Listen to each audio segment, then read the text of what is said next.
I hope everyone can see me. My name's Craig Ball, and thank you once again for tuning in to our Comfortably Disturbing webinar. We change our tack a little bit today and over the next few webinars, and we're going to focus on education. And today we're starting with the topic of aged care. And to guide us through this quite complex area is one of the state's leading aged care specialists and co-founder of AFAN, Mr. Paul Geisel. Good morning, Paul. Good morning. Thank you, Craig. Good introduction. Thank you, mate. Now, first thing, let me know a little bit about your background, Paul, and what is it that you do? Good work. Thanks, Craig, and welcome everybody again. And hopefully all of you and your families have got through the last 3 or 4 months relatively unscathed. I hope that is the case. Well, Craig said I could introduce myself, and when I asked him how much time, he said 45 minutes we've got in total. Well, look, probably 43 minutes will go in on an introduction. I'm sorry about that, but no, look, my background has been, I've been a career banker, and back in '89 I went into financial planning and was an advisor. I am a CFP, and then for a decade I was head of financial planning with the National Bank and had a number of portfolios there, including private bank and mortgage brokers and so on. Went to Credit Union Australia, and I was head of financial planning there and set them up as a licensee, and that was a really challenging moment. But I got to say, put me in good stead for the exam I'm sitting with FASIA next month, because I did go through that process, and then more recently, or 6 years ago, I started up an aged care business, and then 2 years ago I resigned and started that business up in my own company's structure. And so what I do now is aged care. And just briefly, so you know what the offering is, whilst I am a CFP, I don't do anything in product. I just purely focus on aged care. And the 4 offerings are, if someone's had an aged care assessment team come around and give them assessment, an ACAT, and they're looking for a care provider like a Blue Care or whatever to look after them at home, I can work with them during that. If later on they need 24/7 care and they need to move into residential aged care, well, I also act as a placement broker, so I'll find a couple of homes, do the negotiations and the forms and whatever, place them in a home. And then if they want the financials done, it's an area I really like.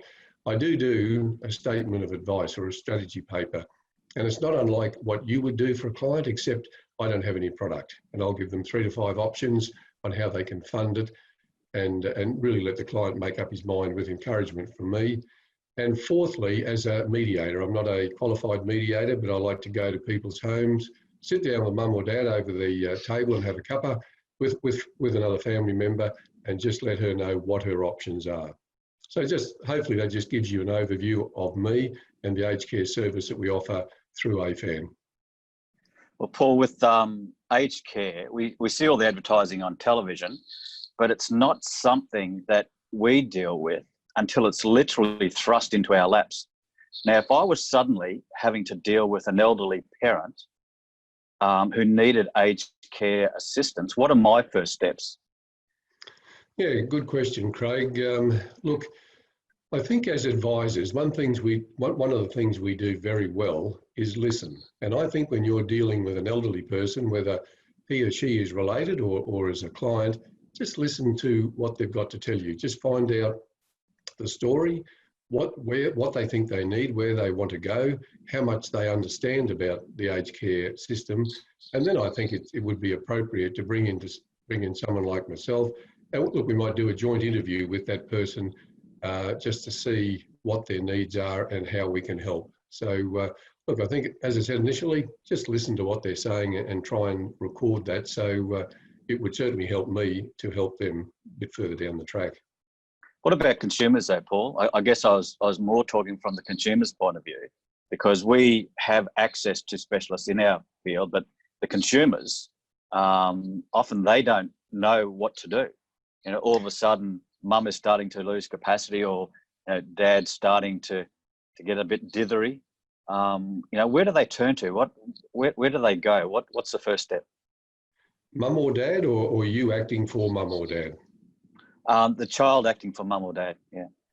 Yeah, well, look, one of the things you can do is to go onto the government website, My Aged Care, or give them a ring, 1-800-200-422, and they have a good service. And you know, the elderly people can do it, or you can, acting for your parents. And so long as you have their details, their pension card details and whatever, or even without those, you can find out a lot of information on the website. Look, some people say it's difficult. I find it's not too bad to get around, but that's a start. And even on the government website, it will give names of advisors in different areas. FPA would be another way to go. You could, or the AFA, and find out who in the industry or in the area has experience in that area. Okay. And what about the options for elderly Australians, mate? What options do they have? And when you look at the different options, what are the advantages, the disadvantages, and all the costs? Yeah, mate, that could take a couple of hours in itself. But look, the options they've got available, most people I come across are living in their own home, and unfortunately, the majority will be a single person, generally mum. So dad's already passed, and mum's living in a home. Number of things she can do. She can apply to get ACAT assessed, and then apply to get a government care package. Now, I've got to say, and you would have seen it on the news, these care packages can sometimes take 12 months or longer to get. So she might be lucky and get one earlier, or she can go and do that commercially, go to a Blue Care, RSL Care, Auschare, and pay commercially to have someone come in and assist her with living. She can downsize and consider retirement villages, over 50s lifestyle communities, manufactured homes, granny flats, all those sorts of things.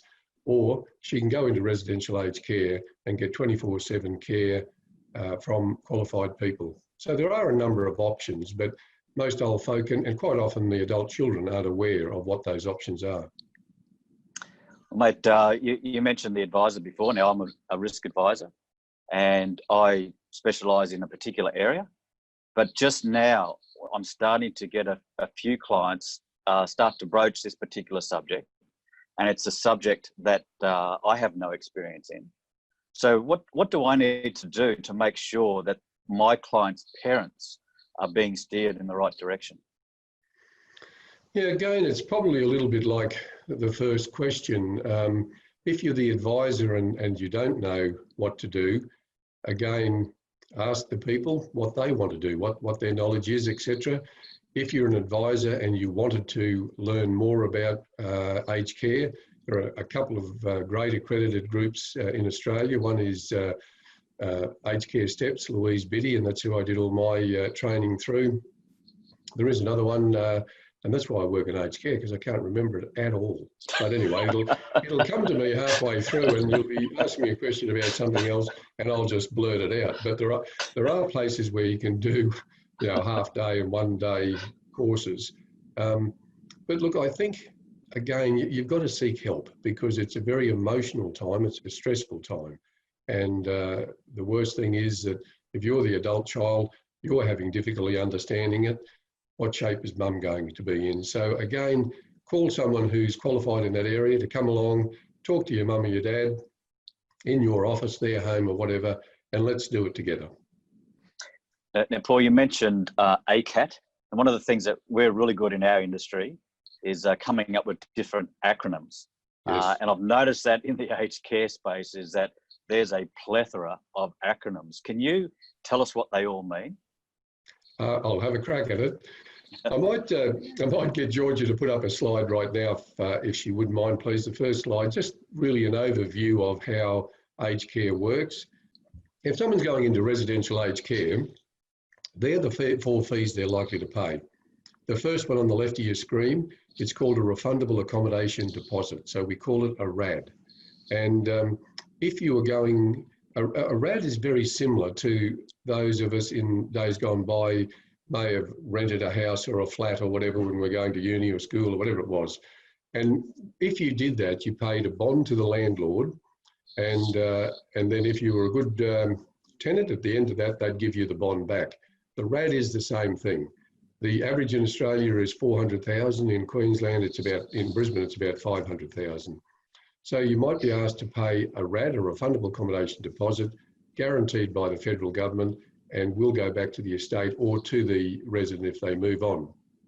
The next one, the basic daily care fee, $52.25. That's just a percentage of the pension that people will pay for their care. And it doesn't matter whether they've got a lot of money or no money. The next one is the tough one, the means tested care fee. You see an amount there, an MTA. MTA is means tested amount. And when we do the calculation and look at your assets and your income, if your MTA is over, it says 57.49 there, it's actually 58.19. That means that you'll pay a means tested care, you'll pay a basic daily care fee, and you'll pay a RAD or an accommodation payment. If it's under the line, it all starts again, and we don't have RADs and DAPs, but we have RACs and DACs. And so it's a complete new formula that we work out, but it does mean that under the line, they're not likely to pay a RAD, but they might pay a RAC, which is a refundable accommodation contribution. And then the last one is all the other fees. Some organisations charge, some don't. I've seen them from $15 a day to $70 a day, and they cover things like, alcohol, haircuts, aromatherapy, all sorts of things. And it's one of the areas that I would negotiate. So yeah, we use a lot of acronyms, and the main ones are RAD, DAP, and RAC, DAC. And the DAP and the DAC part is the interest that you pay on an unpaid RAD. So if the RAD was 500 and you paid 300,000, the interest on the remaining 200,000 is a DAP, and the interest rate at the moment is 4.1%. So if you had 200,000 left, you'd pay roughly 12,000 a year on the outstanding RAD. So hopefully that's confused you, but look, it's all pretty simple to me, fortunately. Mate, thank you for clearing it up on the RADs and the DAPs. I think we need to add one more acronym. That's the ITC, and that is I'm totally confused. I'm just going to bring you in, I think, rather than me trying to learn it all. Now, when you look at the average age of advisors in our industry, most of them are old guys like you and me. And so Yes. You would expect that their client base is probably more of an older client base. And given that situation, it's not unreasonable to say that most of those clients would probably have elderly parents as well. Yeah, that's exactly right. Now, some of the advisors and planners may choose to obtain accreditation in this area. Some may develop relationships with people like yourself, and others may just choose to totally ignore it altogether. Mate, given your history, your background, your experience, what advice would you have to advisors who are now starting to get the same question about aged care from their clients? Yeah, thanks. It's a difficult one in some respects. I mean, as you said, I deal with a lot of advisors, and a number of them we just have an agreement a verbal agreement in place where we refer to each other, and there's no exchange, obviously, standard 3 of FASIA. But look, I sort of think it's a value add for their business if they consider it, and they may very well not want to be trained themselves, but I think they should find someone who deals in aged care and try and work with them. And whether it's running seminars or Zoom meetings or having someone from an aged care perspective sit in with them when they do an interview with an older person. Look, this is getting slightly off the track, but one of the questions I ask advisors to ask of themselves or their client, if they've got clients who are 50 or 60 or whatever, they're likely to have parents and so on. If I was the advisor, I'd be saying to my clients, the more mature ones, what impact, if any, would your loved one, parent or grandparents, have on your retirement? And they all look a bit vague at me, and then I say that, and I take into account whether it's financially, whether it's physically, geographically, or legally. And financially, well, if they retire or if they have to go into an aged care home, will you financially have to help them out? Physically, if they're going to be in Brisbane and you're in Brisbane, will you have to have a commitment to go and see them every second day, week, or whatever? Geographically, What if your loved one, your parents are in Tasmania and you're in Brisbane? How does that work? Has someone got to sell up and move to Tasmania or Brisbane? And of course, the fourth one, I know we all do, the legally one is, while your parents are in a position where they've can discuss these sorts of matters, you should be talking about their will, their enduring power of attorney, and obviously the advanced health directive. So if you ask yourself that question or your clients that question, and they stumble over financially, physically, geographically, or legally, well, then I think you should organise for someone else to come in, say with a joint interview, and talk to those people. And Paul, you just put up a really good point, and I'm going to continue to take you off track here. Yes. You spoke about the will, and one of the things that we discussed during one of our brainstorming sessions was the importance of addressing the will when you're also addressing the aged care need. And simply because most wills tend to say that, you know, if I, the husband, pass away, I'm going to leave my assets to my spouse, which could include the family home, and vice versa. However, one of the things, and I'll just get you to touch on this particular point, one of the things that you brought to everyone's attention is the fact that if, for example, and I think it may have even been a live case, if, for example, the wife goes into aged care and dad is still at home, but then dad predeceases the wife.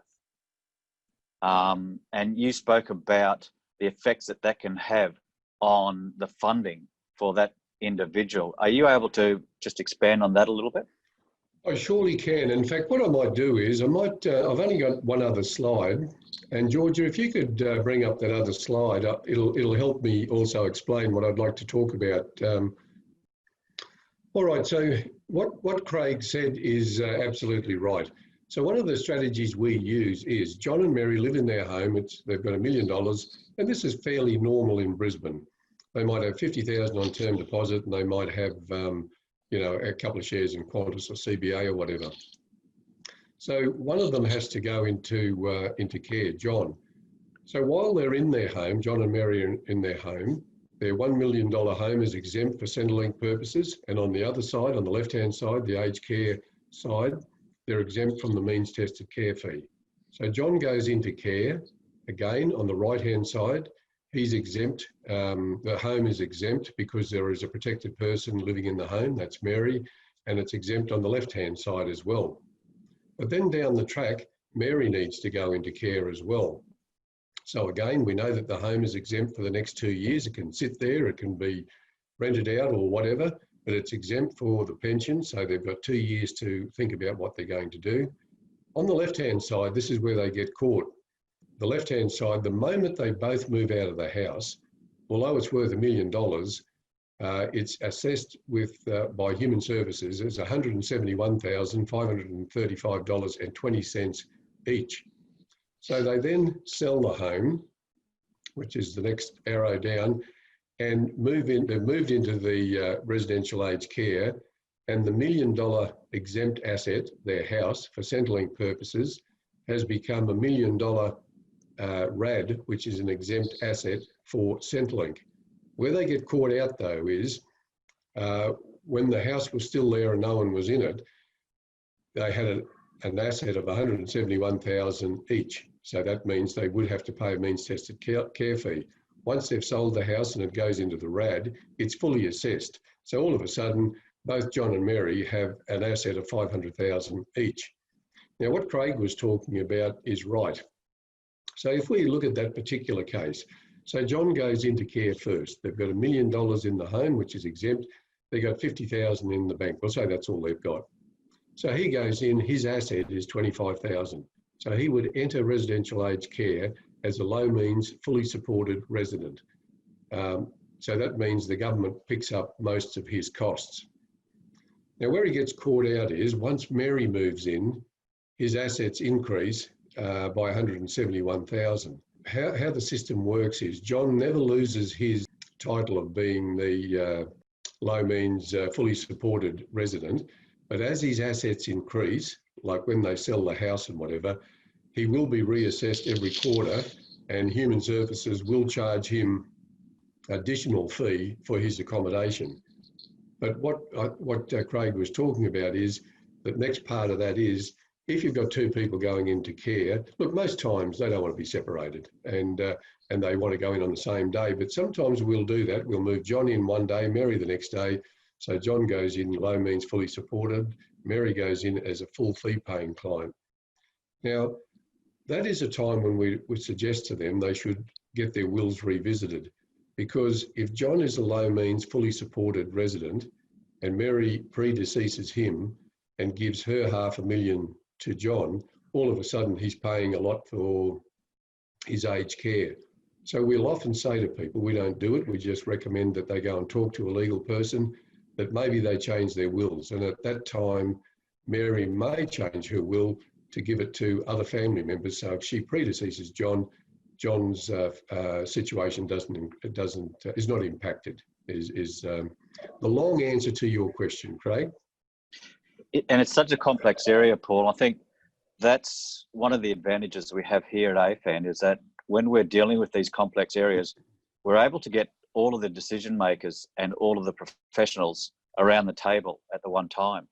It's not just a case of, drafting a will and then just, setting it in concrete and leaving it and never addressing it, because issues like this are so vital.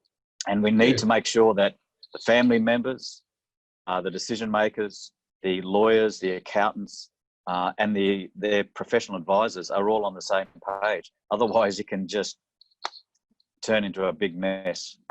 And mate, you're right. Sorry. I was going to say, Craig, that is the benefit to advisors. It just means you're exposing your clients to a number of services. And as we always say these days, someone's got your back. Well, you, the advisor, has well and truly got your clients' back, and their parents or their grandparents. I just think it really builds a stronger bond between the advisor and his or her clients. And as I said, we can contract in as the same as a lawyer would do or whatever. So, but certainly worth considering. And mate, you and I have been in this profession for a number of decades, and we all have particular war stories. Can you share with the listeners some of the war stories that you've experienced, and also some of the good stories where people have sought advice and their outcomes, and perhaps maybe identify the differences between the two different stories that you can share with us? But that's a lot to remember for an aged care specialist. But look, thank you. I'll try and put it in. If I was a politician, I'd say, Craig, the question you should have asked was, and change it to suit me. But look, I won't. So I guess the home one there. If someone asked me what's the most common mistake that people do prior to going into aged care, and that is they sell or they give away assets. Now, I haven't got a really bad story to tell you. It is just mainly people have sold their assets. And as you know, with the 5-year rule, when it comes to Centrelink, if you want to benefit from the government, you cannot dispose of your assets anyway. I mean, you can if you want to, but if you want to benefit from them, you can't do it in the last 5 years. So people come to me with all weird and wonderful things of putting them into trusts and transferring them to grandchildren or whatever. It doesn't work. If you want to benefit from the government and you've done it in the last 5 years, it doesn't work. So the stories I get a lot of is people come into me and they'll say, we've been and talked to a couple of homes. The RAD that we've got to pay, the refundable accommodation deposit, is $550,000. Mum hasn't got that, so we've sold the house, and now what do we do? So that is the mistake that they make. They sell the house. You don't have to sell the house. The homes will say that you do, but you don't. As it works, you've got 28 days from when you move into a home to tell the home how you're going to pay it, and then you've actually got legally 6 months to pay that. So that what I see a lot is people make the mistake of either gifting the assets or selling the home, and then when they come to see me, they really cut down the options that I have. And by selling the home, they immediately get a higher means tested care fee that they may never have had. So that's no real bad stories, just people doing things that they're not in, they haven't sought advice first, and they just sell the asset or whatever, or give it away, and it comes back to bite them on the bottom. Look, one of the things we do in aged care, I mean, we're dealing with elderly folk, by and large, your parents. I don't have parents anymore, and my in-laws have long gone as well. And I get a lot of pleasure out of dealing with your parents. And so a story I'll tell is a grazier in central Queensland was in hospital. The farm manager was basically his confidant. His family were an older brother and sister living in Melbourne who had no internet access, or they didn't have computers. They didn't work that way. They still wrote letters. The law firm that I work with in that area wrote to me and said, would you take this on as a project manager? And I said, yes, I will. And what I ended up doing was work with the hospital, work with the home on the coast, and had him transferred, physically had him transferred by ambulance, all the forms and things that go with it, into a home at Bargara, and then did all the other paperwork with Human Services, Centrelink and whatever. Now, his story was, anytime I wanted something done, it was an express post to his attorneys down in Melbourne and an express post back. Went on for a long time, but his means tested care fee, if he had no one looking after him, when the form was filled out, it went to Centrelink, and I did it, in fact, and it took 7 months for them to actually come back and tell this 85-year-old what his fee was. And there was a long story in between, but I did go to, as I'm known to do, go to a federal member. I did go to management in Centrelink and whatever. This was an awful story, and this was an 85-year-old that every day would ask, what am I paying, Paul? What's the means tested care fee? So 7 months down the track, the form came back, and someone from Human Services rang me, and they were a tad indignant and suggested I'd have to be happy now. And I said, look, thank you for all the trouble you've gone to do it. I only have one issue with the form. You've increased his assets by just $1 million. And so within a short space of time, they fixed that. And I think the moral to this story is, if you haven't got someone watching their back and keeping an eye on what forms they get from Centrelink and whatever, they could quite easily be paying fees that they don't have to pay. I beg your pardon. Drinking too much water, I'm sorry about that. But this old guy died 3 months later. And so it took sort of 7 months to finally get a decision, and then he passed away. And how many old people who don't have adult children like us, yet those listening, Craig and I and Georgia, that can look after them. So, you know, they're vulnerable, and we've got to look after our elderly, and that's why it's a good reason to have, you know, some sort of aged care backup. And mate, it's good that you know, that old fellow had someone to turn to. You know, I can't believe that someone from a government department would actually be indignant over the phone. That astounds me. But anyway, well, mate, yeah, exactly. A risk advisor or a financial planner decides that they're not going to do the required education, but they're keen on remaining in the industry and perhaps joining AFAN. What can they expect from you? What process will you take them through when they come on board? Yeah, well, as you know, one of the reasons why I've joined AFAN and part of AFAN, because I'm in that category, and I am a CFP. I've got to sit the FASIA exam next month, but in 2026 I won't have a degree. I don't want to. But the beauty of AFAN is that you know, in 18 months' time, I can continue to work with elderly folk and help them, and use AFAN's resources, younger people who will do the SOAs, or we call them strategy papers, and present the advice to the client. So if you're a risk person in a similar situation as me, you love what you do, you don't want to let your clients go, joining AFAN could be a great thing to do, because you can come on board. You don't have to be registered or have a license or anything like that. You can still work with your clients and have other professional, perhaps younger people, who actually do the legal side of it, and that is issued the SOA and whatever. So if you were coming on board with AFAN, what I would do, or what we do, Craig and Ian and I do religiously, if someone new is coming on, we take them through an induction and bring them into the Toowong office and have 45 minutes each with the new person and just talk to them about what we do and what the options might be with their client base. And then once they've got an understanding, I would sit down with the risk advisor who's come in and say, let's have a look at your client base. Let's have a look at your clients. Tell me the story with each one. And do you know whether they've got parents or grandparents or whatever?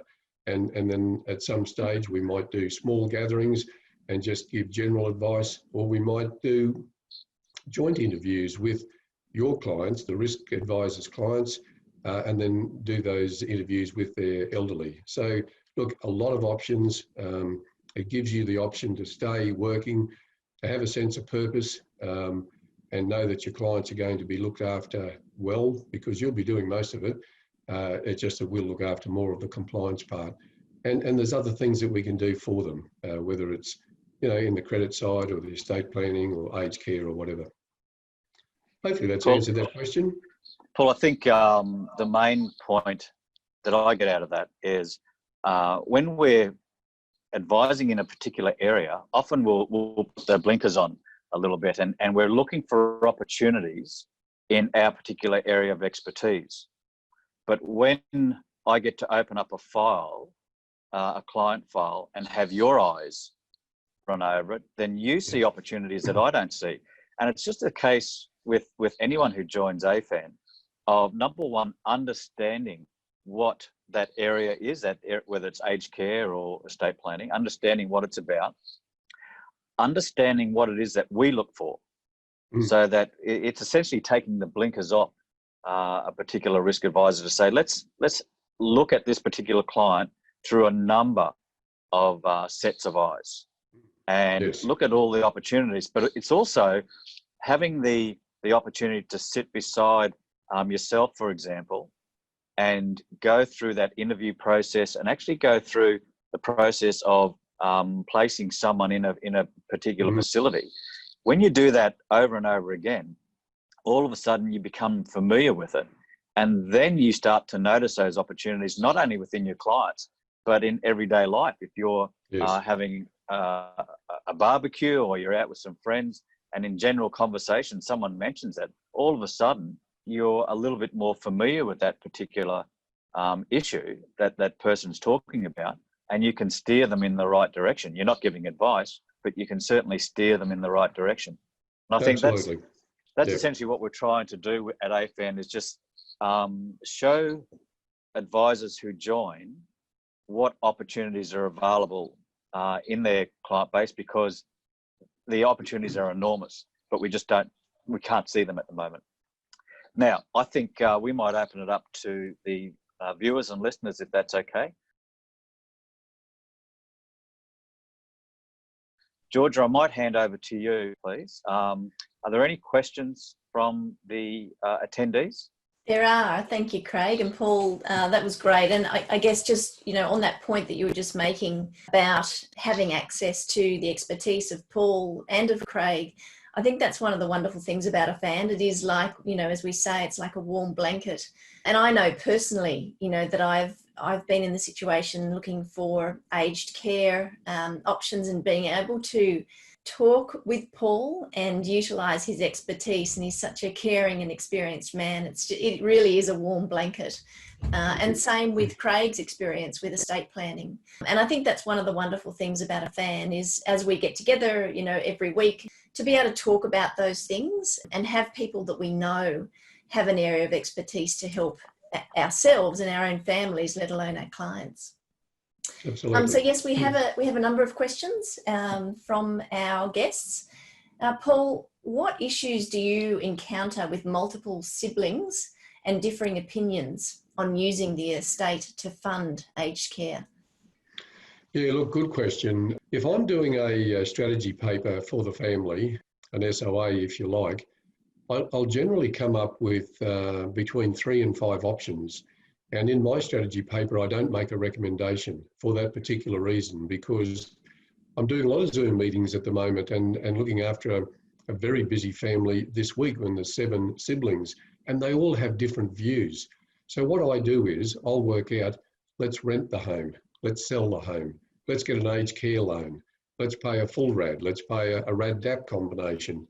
I do all those scenarios and do a cash flow forecast for them over the next 5 years.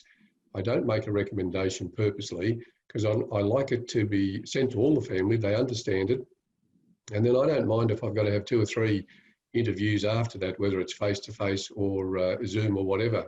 But the family then makes up their mind. What are they most comfortable with? Look, some of those options don't work, and I'm quite clear about that. So all I do is present as many strategies as I can, well, usually limit to it about 5, that will work, and so that they can understand it. And for me, being an old banker, the numbers always tell the story, and after a while it becomes common sense which is the right one to go. And the only hassle can be, you know, Mary wants to sell and John wants to rent, and then it's a family issue. They need to come to that conclusion, what they would like to do. Hopefully that answers that one. Yeah, it's a great answer. Thank you, Paul. And I guess just having the options from somebody who knows what those options are is so important. Okay, the next question is, do you work with the estate after the person in aged care passes? Or what happens to the remaining assets of the estate? Yeah, no, so the short answer is no. I do work with a lot of law firms around Brisbane, and I make sure that their estate planning is right. Where I end off is if the resident passes away, once they've got probate, the home usually has about 14 days to pass the RAD, the refundable accommodation deposit, onto the estate, and then obviously the executors take over. So my role really stops with you know, the legal firm getting probate. I make sure that whatever is transferred to the estate is the right amount, because sometimes homes make mistake on the RADs, or they deduct fees that shouldn't be. But that's when it ends for me. I let the legal people take over from there, or the executors rather. Did you have any comments on that too, Craig, from a estate planning point of view? Look, I think that's where the other professionals start up, Georgia, because you know, Paul's role is to assist the elderly get into the right facility. Once they pass, you know, things change. You know, particularly if assets are being distributed, then the ball, I guess, is sort of passed on to the other professionals within the group, and that's where someone with the financial planning expertise needs to sit down with the family. Perhaps wills need to be addressed. If assets are being left into a testamentary trust, then the trust needs to be established. We need to, you know, meet with the beneficiaries. We need to look at the trust deed and determine, you know, what distributions are going to be made. So that's where you know, Paul essentially handballs the ball over to the others in the group to continue the process, and it's about providing the service for the entire family unit. Yes. You know, and then you've got the next generation coming through, and at some stage they're going to be experiencing exactly the same. But it's fine tuning the entire plan for the entire family unit along the way, not just setting it in concrete. Thanks, exactly. Craig. Yeah.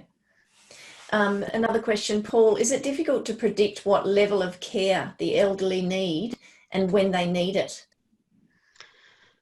All right, so high care and low care, we sort of did away with that back in July 2014 when Living Longer, Living Better reforms came into place. So when the ACAT assessed, the aged care assessment team, they will say on that form still to this day that they're low care or they're high care. It's really the, if I can say in inverted commas, the guts of the report. What it actually says, what are their needs? Because what I look for is a home that can satisfy their needs.